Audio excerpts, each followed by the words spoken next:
coming to town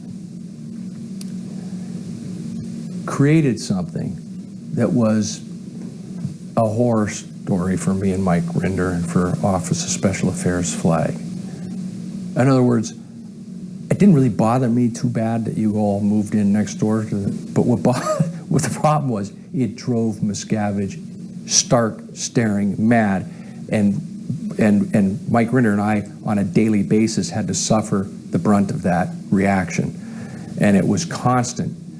You know, you talk about, you know, breaking the law. I mean, he didn't care how it got done. I want them out. You know, we tried to buy the place out from under you and got with the owner and tried to do it.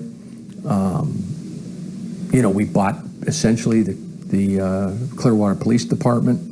No expense spared. It didn't matter. I mean, the Clearwater Police Department, you know, was probably the biggest enemy of the Church of Scientology, still extant by the late 90s, and we basically bought them by hiring virtually every one of their officers on an off-duty basis, double time, triple time, where we were the gravy train for them.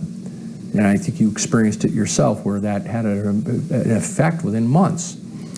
I mean, we did, you know, we were down seeing the city attorney, we were down seeing the city manager on almost a daily basis, you know, demanding that something get done to get you guys the hell out of there. So yeah, it was pretty rough. What was the reaction of the city officials when you would be there harassing them? When we would what now? When you would be there to pressure the city manager, and what would be the reaction to it? Well, it was kind of interesting because they were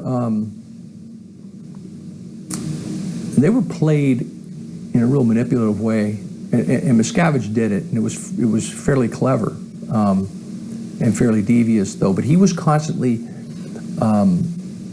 holding this threat out that this Clearwater was like a powder keg.